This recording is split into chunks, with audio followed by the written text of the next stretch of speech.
Right, welcome to this Codex Supplement review for Black Legion.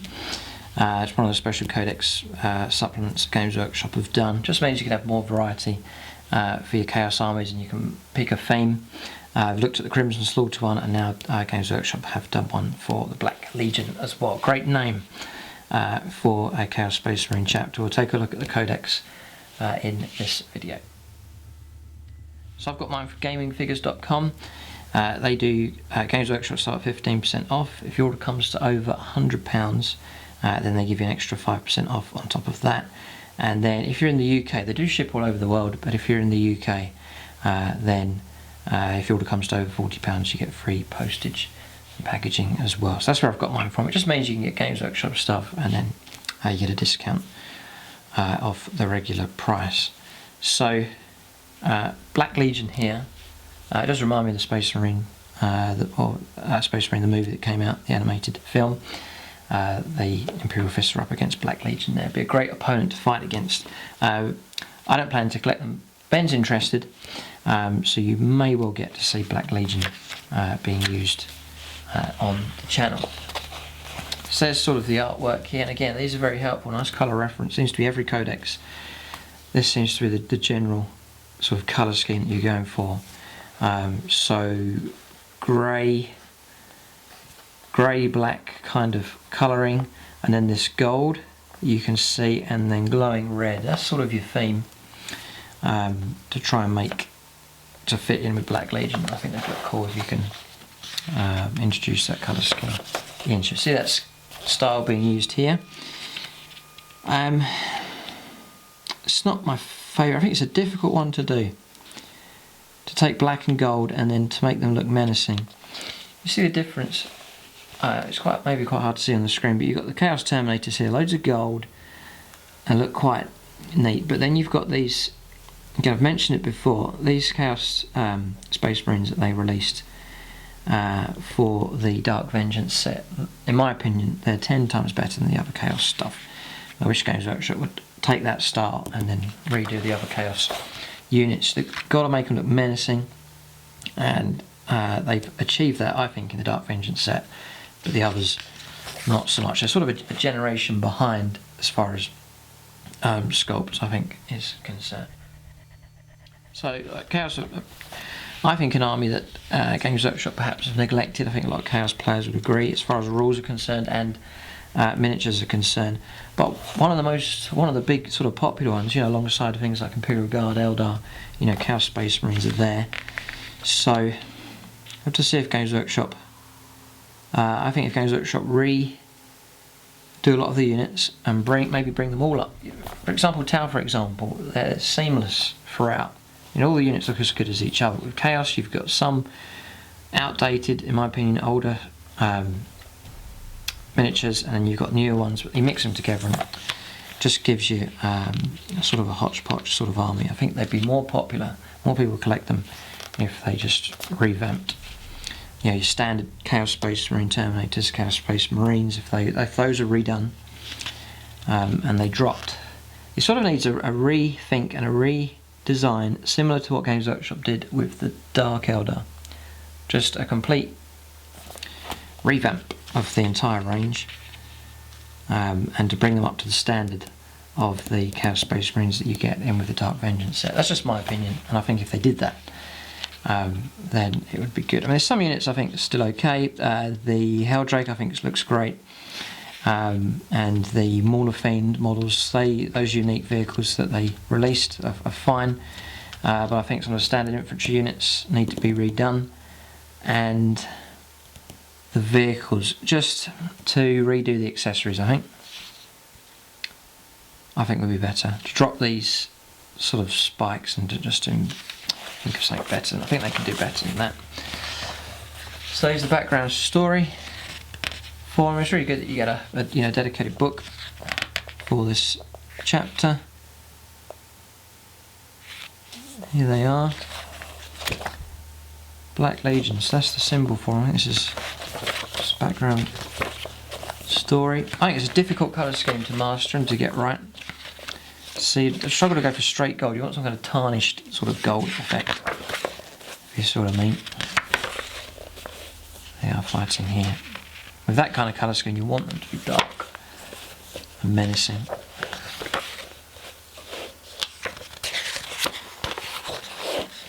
But I think it'll make them look good. See, when you look at the pictures, you have the black and the gold. It's quite plain, perhaps boring in a way.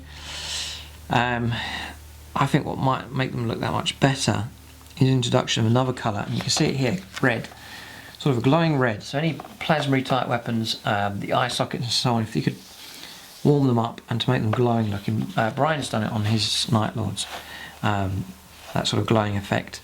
Then I think that would just enhance them that much more. So there's loads of background story here. So here's your colour schemes. I think it is difficult. Perhaps the scheme doesn't appeal to me too much, but I think it's just a tough one to get right. So maybe just feel there needs to be an introduction of colour. They've tried to do it here with some of these, like the cape here is in blue. Maybe you could introduce things like blood splatters perhaps up the legs, like they've marched through knee deep in blood and it's splattered everywhere. That kind of, that not bright red, but this old sort of scabby red colour. I don't know, that's an idea. Make the weapons glowing, as I said. Yeah. Bandages and shot up, that looks quite cool. That does look good. That's the oath broken. Yeah. You have to sculpt the bandages on there for that one. Difficult. Yeah, difficult that one. Again, Bringers of Decay. You can imagine you can just do some damage marks and then sort of dry brush over something like earth brown to make them all old and decayed looking, and some other colours, whatever sort of putrid kind of colours. And they do that to all the vehicles as well, and just sort of bring in decayed kind of nurgly type stuff added on, and then that would be a nice theme to unite the whole army together. Just ideas as I look through the book yet. Just going through. Yeah, you can see the difference here. There's the Dark Vengeance Chaos Space Runes, they look utterly superb, and then you've got standard Chaos Space Runes, just nowhere near. I've just noticed this one looks cool. Very good. I mean, he needs to be redone as well. So, feel sorry for Chaos players, really. One of the bigger factions, and yet it has been neglected a fair bit. He looks good. That's the standard guy you're getting with the Dark Vengeance set. It's Chaos Lord. Even the glowing orange here looks good, and the introduction of this coloured cape, just bring in another colour of some kind, and it just helps you. Then you've got a nice backdrop of the black and the gold, and then the other colours are more of a focal point. That works better. Much better. As I said, the vehicles look great. It's great. There is great potential with these. Possessed models, in my opinion, need to be redone as well. Yeah, they have done the Raptors. They look better. They look good, but standard Chaos Space Marines miles behind us. No, the models are old enough. Yeah, Hellbrute, one of the good ones. Looks really nice. And then Black Legion Mutilators, they need to be redone. Black Legion Terminators, they need to be redone as well. The imprint looks fine. So as I said, you've got your army here, but it's a mix of old and new, and I think it'd be a good idea to bring them all up to standard. Would be a very good move indeed. And they look good when they're in a Legion. Black Legion look good in a Legion when you've got ranks of them. Scary prospect. Imagine the Imperial Guard quaking in their boots to see that kind of tide advancing towards them. Chaos Space Marine bikes as well need to be redone. So anyway, that's just sort of my take on the sculpt situation and with the different models at the moment. So onto the rules now. The special rules that you get for Black Legion. So first amongst traitors. In the Black Legion detachment formation, chosen are troops' choices instead of elites' choices. So just that to help you create that theme, they're letting you do that. 10 Millennia of Hate. Units in a Black Legion tactical formation that have the option to take veterans of the Long War special rule must do so. So that's compulsory. Chaos Artifacts, which is those over there. Warlord Traits. We'll take a look at the Warlord Traits table. Black Crusader. The Warlord and all friendly units within 12 have preferred enemy. That's a good one. It's really good. Take that. So that's a good start. I was just about to say, usually Warlord Traits are not that amazing, but that's a good start. Eye of the Gods. Each time the Warlord rolls on the Chaos Boon table, including for the gift of Mutation Chaos Ruled, you may choose to reroll the result. You must accept the result of the reroll even if it is worse. Imagine that'd be quite handy as well, it's not too bad. Gift of Bow Fire. Your Warlord may make a shooting attack using the following profiles. You get a free weapon. Template, Strength 4, AP 5, Assault Blades. One use only. So one use only. Assault Blades, Flamer. For free. Not bad.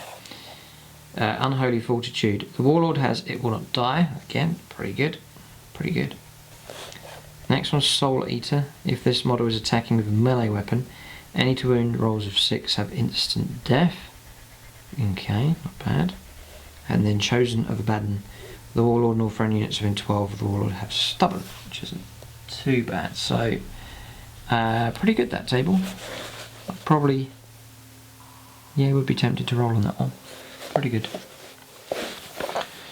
So then, artifacts next of the Black Legion. These are your upgrades that you can take, and they're specific for Black Legions. No one else gets these. It's if you take this codex and you have Black Legion army. So the first one, Crucible of Lies, is 25 points. The bearer of Crucible of Lies has... Ooh. The bearer of Crucible of Lies has -1 toughness, but may reroll invuln saves of 1. That's dreadful. That's horrendous. You got paid 25 points for that. That's shocking.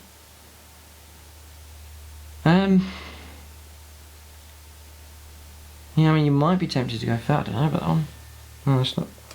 Might be, possibly if you... I don't know, that sounds terrible. Okay, next one. The Eye of Night. Once per game, instead of firing his weapon, the bearer, this is 75 points, which is a crazy amount of points. The bearer of the Eye of Night can choose to make a shooting attack that uses the following profile. Range Infinite, Strength 4, AP 5, Heavy 1, Large Blast, Haywire Maelstrom, ignores cover on use only.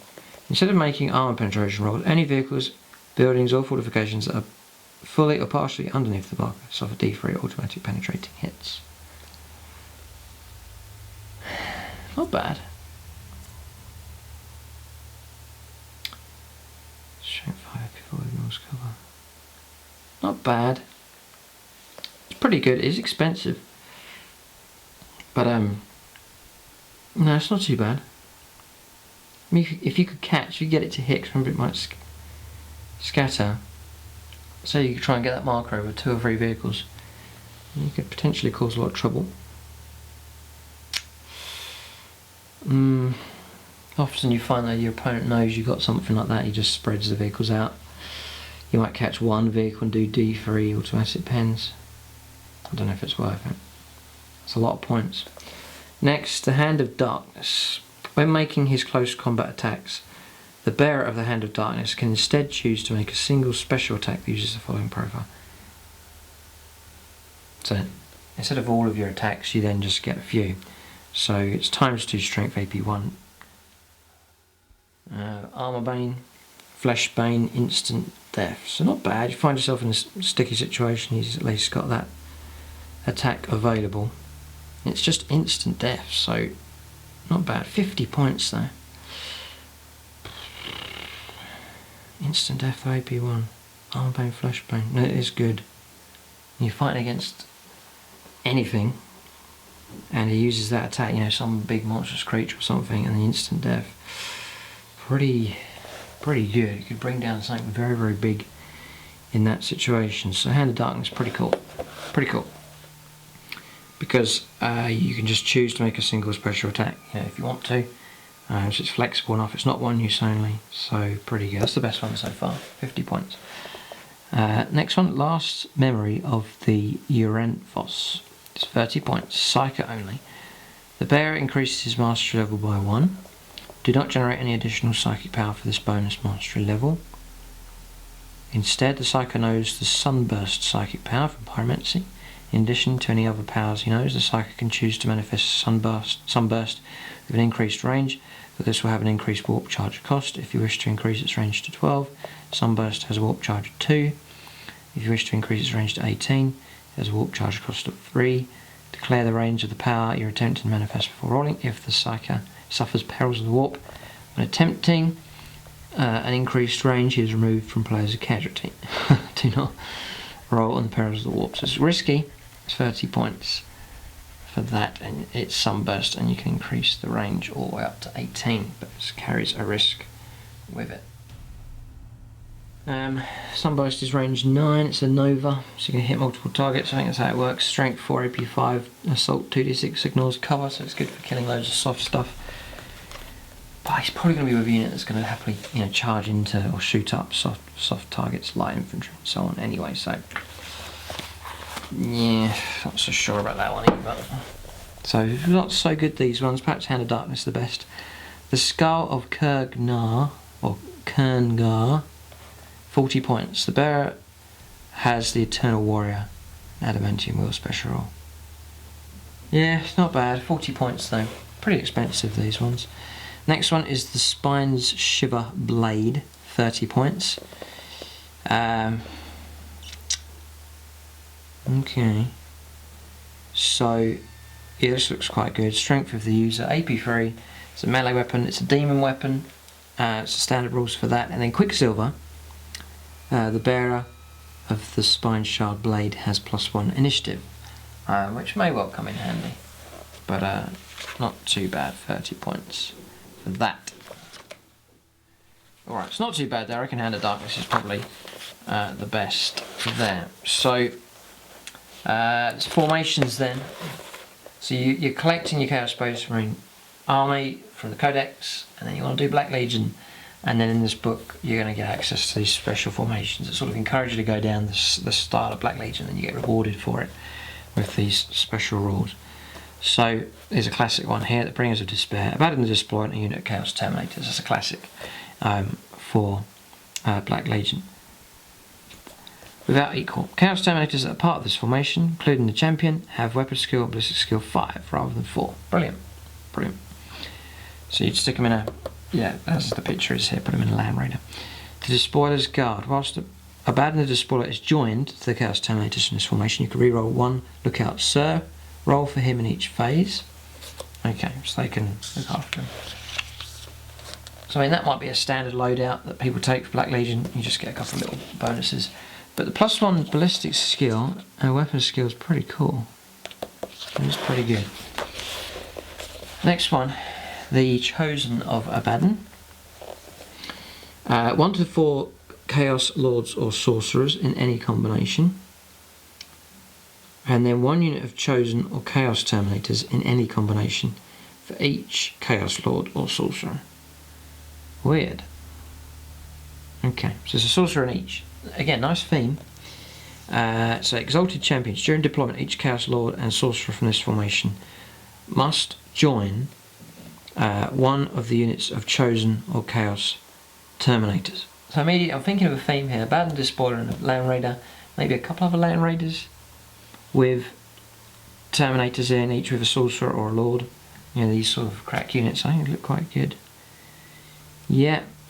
And then other units are Chosen. Put them in Rhinos or something with the Sorcerers maybe for sort of driving around doing shooting attacks and psychic powers. There's your theme. Only 1 character can join each unit in this way. So 1 character of each. And they cannot leave these units during the course of the battle. So you are stuck there. So you've got to place them wisely and kit them out exactly how you want. As long as the character is on the battlefield, his unit has feelers. Cool. So they're not going anywhere. That's pretty good. Okay, so next one. Blessed by the Chaos Gods. Before deployment, roll on the Chaos Boon table. For each Chaos Lord and Sorcerer in this formation, re-rolling any results of Spawnhood or Dark Apotheosis. The result lasts for the entire game. So it's good, you're getting good rewards here. But see that theme? I think that would work pretty good. Yeah. So you got maybe three land raiders, a couple of rhinos we've chosen in with sorcerers, but something like that, and then plenty of terminators, and each one with a. And that's going to fill out your army pretty much. And you've got your heavy infantry, you have your vehicles, characters. It gives you access to loads of characters. Yeah. I think that'd be pretty cool. Yeah, interesting. Next, the Hounds of Abadan. 1 Chaos Lord, 1 to 3 units of Khorne Berserkers, 1 to 3 units of Chaos Space Marines, 1 to 3 units of Raptors, Warp Talons, or Chaos Bikers in any combination. So it's quite a big formation, this one. Any unit has the option to take Mark of Khorne must do so, at no additional points cost. Let's slip the Hounds. Once per game, at the start of any of your turns after the first, you can declare a massed assault. For the duration of that turn, units from this formation can charge in the assault phase, even if they ran. Okay, so adding a nice bit of speed to your force. Khorne's favour. If the unit from this formation makes a successful charge and the total rolled for its charge range is 8 or more, add 1 to the strength of its models until the end of the assault phase. Cool. Pretty good. It's easy to forget that one, but not too bad. That's quite a big formation, that one. Here's another one. Hey, he looks cool. God, I didn't even know that miniature existed. Okay, a Warpsmith. Pretty good. So this one is a Demon Engine Pack. Again, it's one I'd be tempted to go for. And I do like these models. So it's 1 Warpsmith and then 2 Forge Fiends and Mortar Fiends in any combination. Hunting Pack. After deployment but before the first turn, you can nominate 1 character in the enemy army. All Forge Fiends and Mortar Fiends from this formation have preferred enemy against that character. If the nominated character is slain by a vehicle from this formation, the model regains a whole point lost earlier in the battle. Cool. So you just go out on the hunt and you can regain lost hull points. Prized possessions. At the start of each shooting and assault phase, you can nominate a Forge Fiend or Mortar Fiend from this formation that was within 12 of the Warpsmith. Till the end of that phase, the model uses the Warpsmith's weapon skill or ballistic skill instead of its own. Interesting. Okay, not too bad, that one. Next is the Cyclopia Cabal. Okay. 3 to 5 sorcerers. Not so keen on that model. Ugh, terrible. That one looks better. But what you get here. So 3 to 5 sorcerers. Shroud of Deceit. At the start of each of your psychic phases, select 1 model from the Cyclopia Cabal to lead in a dark ritual. That model may manifest or attempt to manifest the Shroud of Deceit psychic power. Below, for each other sorcerer from this formation that is within 12, add 1 dice to the psychic test. These dice do not cost any warp charge points. Warp charge free. Shroud of Deceit is a psychic power that targets a single non-vehicle enemy unit within 30. The target unit cannot be locked in combat. You can immediately make a shooting attack with that unit as though it were part of your army. That's weird. So, just to clarify here, does that mean the target unit cannot be locked in combat? How long does that last for? Till the beginning of your next turn? That means you can't charge into stuff? I don't know about that one, but that's very interesting. Weird. Okay, next set is the Tormented. 1 Demon Prince, and then 2 to 5 units of Possessed. So it can be a small formation, you can make it pretty big. Advanced Possession. Units of Possessed from the Tormented have Weapon Skill Initiative 5 and Rending. Okay. However, any unit possessed from the Tormented is not locked in combat at the start of its turn must take a leadership test. If it fails, the unit can only move D6 in the movement phase as it is racked with mutative spasms. Units within 18 of the faction's Demon Prince pass this test automatically. Right, okay, so they've got to stick together. But nice. So very strong themes behind these formations. Pretty good. Right, Black Legion Warband. This one looks big. 1 Chaos Lord, 1 Sorcerer, 2 to 6 units of Chaos Space Marines or Chosen, 1 to 3 units of Chaos Terminators or Possessed, 1 to 3 units of Raptors, Warp Talons or Bikers, and then 1 to 3 units of Havocs or Hellbrutes. So this is like an army formation here. So, Favoured of the War Master. When a model from a Black Legion Warband earns a roll on the Chaos Boon table as a result of the Champion of Chaos special roll twice on the table and choose either one or both of the results. Okay. Next, Thirst for Glory. If an enemy unit is completely destroyed by a unit from the Black Legion Warband, all other units from the same Black Legion Warband can re-roll to hit and to wound rolls of 1 till the end of the phase. So, there's some handy little rules there, and that would apply to all of those units getting those re-rolls. So pretty good, it's nice themes in there. I think they would influence how I would build the army, just to take advantage of some of them there. So special missions, just like the Crimson Slaughter book, they're giving you some special missions here that fit in again with the theme of Black Legion. Great fun to do this. You know, you play your standard games, and then one night at your club you say to your friend, I'm going to be playing Black Legion, do you want to play one of these special missions? It just makes things different. Looks good fun.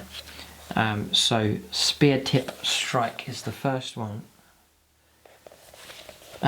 So just a standard here. First turn, the player deploy first, that's the first turn. Variable game length. At the end of the game, the player who has scored the most victory points wins the game. If players have the same number, it's a draw. At the end of the game, each player receives 1 victory point for each enemy unit that's been completely destroyed, or 2 victory points if it was an HQ or elite.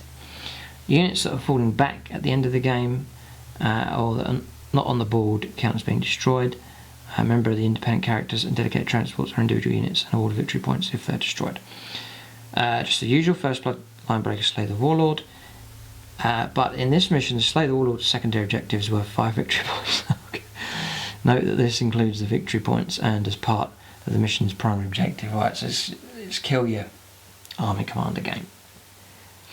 Standard Dawn of War deployment here. Spear Tip Assault. Black Legion units composed entirely of models that have deep strike rule can choose to make a Spear Tip Assault immediately after determining warlord traits. Tell your opponent which units are making a Spear Tip Assault and make a secret note of whether it takes place during your first or second turn. All units making the Spear Tip Assault automatically arrive from deep strike on the chosen turn. There's no need to roll for reserves, so cool. And then Protect the Commander. Any unit joined by the enemy warlord has the Zealot special roll for as long as he remains with them. Okay, just fearlessly trying to protect him. It's just a slight variation there, and looks good fun. Just look good fun. Imagine good fun for Imperial Guard trying to protect their soft commander there, and then the chaos just piling in trying to get hold of them. That would be good fun. Next one is called Kill Them All. Looks standard here. Right, at the end of the game, the Black Legion player wins if they've completely destroyed the enemy force. Oh no, it's one of these wipeout games. If there are any enemy models remaining, including any units that have fallen back, the opponent wins. Enemy units that are not on the board at the end of the game count as destroyed for the purpose of this mission. So they're deploying in the middle. You can attack from all sides. Again, sort of memories of the film there. Night Fighting Reserves. The Claw Titans. The Black Legion player must choose to bring on units held in reserve, ongoing reserves, from any point on any table edge. Right, so reserves can come on anywhere. Fight to the last man. Every non-vehicle unit in the enemy army has Stubborn. Whoa. Lines of retreat. Any Black Legion units that fall back do so towards the nearest table edge. Any enemy units that fall back do so towards the centre of the board, where they remain until they regroup. Oh, so you could have a heap of routed units in the middle of the table. Each time a Black Legion unit is completely destroyed, remove it from play and place it in ongoing reserves. Unique models may not return to battle in this manner. Cool, so you get to reuse all your stuff. But difficult mission. Difficult mission. Very, very difficult. To actually get that wipeout. Difficult indeed. Next one, Capture the Artifact. Again, nice strong theme behind these missions. After setting up terrain, the enemy player places a single objective marker anywhere in their deployment zone. So there's the enemy deployment zone, Dawn of War. The player that deploys first has the first turn, unless you see his initiative. At the end of the game, the player who has scored the most victory points wins the game. At the end of the game, the objective marker is worth 3 victory points. The player that controls it. So only the enemy player places an objective marker. So again, this is one where Black Legion are on the attack. And fear of failure. Every non-vehicle unit in the Black Legion army has a Zealot. Okay, which is quite an incentive to attack. So I'm looking, the theme I'm sort of getting here, Black Legion, is assault and getting stuck in. And just this advancing legion. So that's the kind of theme that I'm sort of seeing here. So mechanised, yet Mauler Thanes, Forge Thanes, bikers to help with the speed of trying to advance. Deep strikers, deep striking terminators. Now there's an idea. You don't necessarily have to take loads of land raiders and so on. What deep striking them in? Yeah, nice lot of deep striking going on. Would be cool. They just turn up. Nice. Next then, we're on Echoes of War now, and this is Slaughter at Casaluten.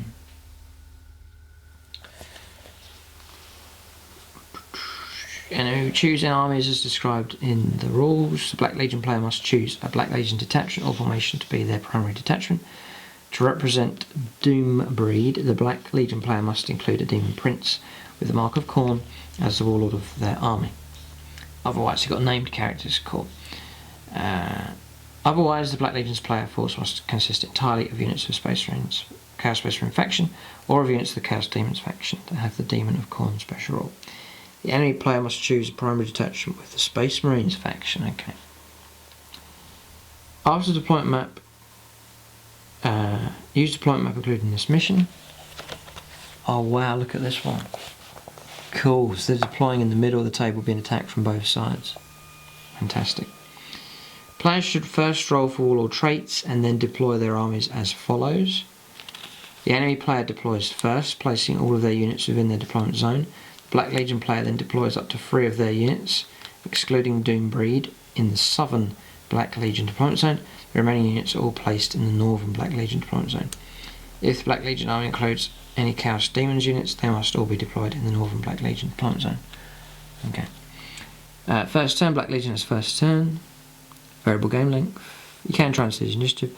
Black Legion player wins if at the end of the game they've completely destroyed at least as many enemy units as there were turns in the game. For example, if the game lasted 6 turns, they would need to have completely destroyed 6 enemy units. Oh, that should be quite easy. If not, the enemy wins instead. Oh, should easily be able to do that. Dear, oh dear. Night Fighting and Reserves. Fury of Khorne. Doombreed and all friendly units within 12 of him have Furious Charge. Furthermore, any friendly units of the Mark of Khorne or Demon Khorne special rule can reroll failed charge rolls if they're within 12 of Doombreed. Into the Jaws of Death. Any Space Marine unit that falls back must do so towards the southern table edge. Here, dear. Even perhaps towards enemy units. Right. Again, nice theme for that one. Next, Spilling the Blood of Angels. Okay. Choose armies as described in the rulebook. The Black Legion player must choose a Black Legion detachment or formation to be their primary detachment. The Black Legion player must include Abadan the Despoiler as their warlord. The enemy player must choose a primary detachment with Blood Angels and must include at least 2 fortifications as part of their army. Okay. Standard deployment. This deployment here, Dawn of War. Players should first roll warlord traits and then deploy their armies as in the rules. Do not roll off to decide who will deploy first. This is automatically the enemy player. The Black Legion player may not keep any units in reserve apart from flyers. Black Legion player goes first unless the Blood Angels can seize the initiative. Variable game length. At the end of the game, the player who scored the most victory points wins the game if it's a draw. If it's the same number, it's a draw. Each time Abadan or a unit he has joined completely destroys an enemy unit, the Black Legion player earns 1 victory point. Each time a non-flyer Black Legion unit moves off the enemy table edge using the breakthrough special rule, See below, the Black Legion player earns 1 victory point. If Abadan himself leaves play in this manner, Black Legion player instead earns 3 victory points. Wow, she's got to try and smash your way off the table.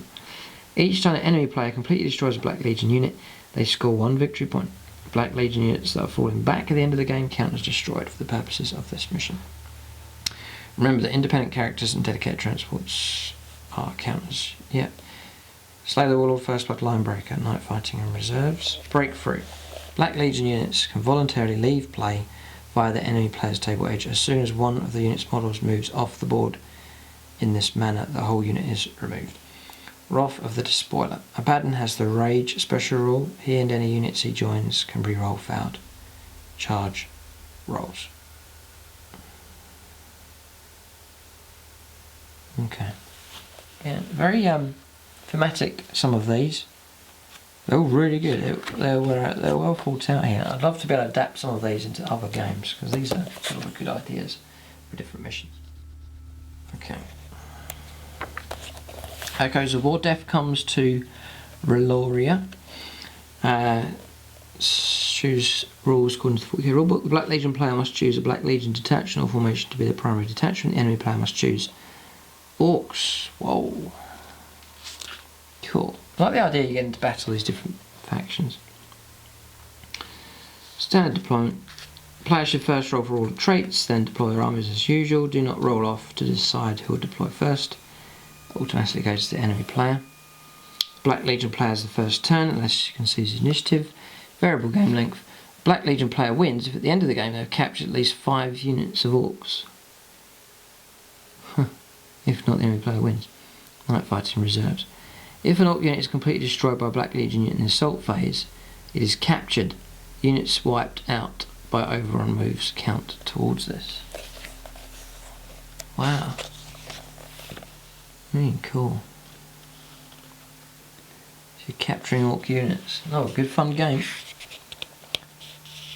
Good fun. You know, you're at your club and some of the other players have these factions. You can go around and offer to play them, each of them with a unique scenario. Great stuff. Always one for the Eldar here. Defiance on Elandria. Choose armies as described in the rules. Black Legion player must choose a Black Legion detachment formation. The Black Legion player's warlord must be the Skull of Kerngar. The enemy player must choose a primary detachment of Eldar and must include Illic Knight Spear as its warlord, along with at least 1 unit of Rangers. Standard terrain set up. Players should roll for warlords. Black Legion player must place their warlord in the centre of the table, then deploys their remaining units in their deployment zone. The enemy player then deploys their units in their deployment zone. Black Legion in the middle this time. The enemy player has the first turn unless you can seize his initiative. It's variable game length. So you got the story here. Cool. At the end of the game, the player who has scored the most victory points wins. If it's a draw, it's the same number, it's a draw. If the Black Legion Warlord is still alive at the end of the game, Black Legion player receives 3 victory points. If the Black Legion Warlord is slain, replace him with an objective marker. This objective marker is worth 3 victory points to the player that controls it at the end of the game. Cool. Slay the Warlord and then first blood. Hunt the Hunters. The Black Legion player receives 1 victory point to each unit of Rangers they completely destroy. Crystal Glades. Any twisted copses on the battlefield are Crystal Glades and have the following additional rule. Each time a unit targets an enemy unit that is situated entirely within the boundaries of a Crystal Glade, it must first pass a leadership test or be reduced to ballistic skill 1 for the duration of that shooting phase. Kind of weird. And then Smoke and Mirrors. At the beginning of each of their turns, the Eldar player must choose to remove any units of Rangers from the table, may choose to remove, as long as they have at least 1 model remaining and are not engaged in combat. Beginning of each turn here, even if they're falling back. Any unit removed in this manner is restored to its original size and placed in ongoing reserves. When they re-enter play, they must do so via Deep Strike. But only scatter D6 and do not count as having moved. Wow. Furthermore, if it suffers a mishap, the unit automatically suffers a delayed result. There's no need to roll. Cool. Yeah, pretty good. Next, the Blood Trial of Khorne. The Black Legion player's warlord must be Abadan Despoiler, and their primary detachment must be Black Legion. The enemy player must choose a primary detachment with Chaos Demons. Whoa, I'd love to play that on like a lava type planet, it'd be cool. The enemy warlord and at least 2 other units in their army must have Demon of Khorne special rule. It says here, standard setup, it says, but when setting up terrain, designers note, bear in mind that this battle is being fought in a vast gladiatorial arena, so we suggest keeping the terrain fairly sparse. Deployment. Players should first roll on warlord traits and then deploy their armies as described in the book, in the 40k rulebook. Do not roll off to decide who will deploy first. This is automatically the enemy player. Any unit that cannot be deployed on the table from either side starts in reserve. Black Legion player goes first, unless the enemy concedes the initiative. Variable game length. Yeah, it's Hammer and Anvil deployment there, with Black Legion here, and then the Chaos Demons there. At the end of the game, the player who scored the most victory points wins. If it's the same number, it's a draw. Each time your warlord slays an enemy model wing base in close combat, you score 1 victory point, or D3 victory points if it was during a challenge. If your warlord slays the enemy warlord in a challenge, you get D3 plus 3. Ugh. If the enemy warlord is slain in the assault phase, in any other way you score D3 plus 1. If the enemy warlord is slain in any other phase, you lose D6 victory points. Whoa. Any other phase, right, so you've got to hunt him down in combat. You can't shoot him up. You've got to hunt him down in combat, and that's where the victory points are. Favour of Khorne, all characters on both sides have Champion of Chaos. See, Chaos Space Marine, the rules for that. So that's the missions, and can't complain with those, they're good fun. They do look really good fun. Yeah, the formations look okay, they sort of help you to generate that Black Legion theme. Not too bad at all.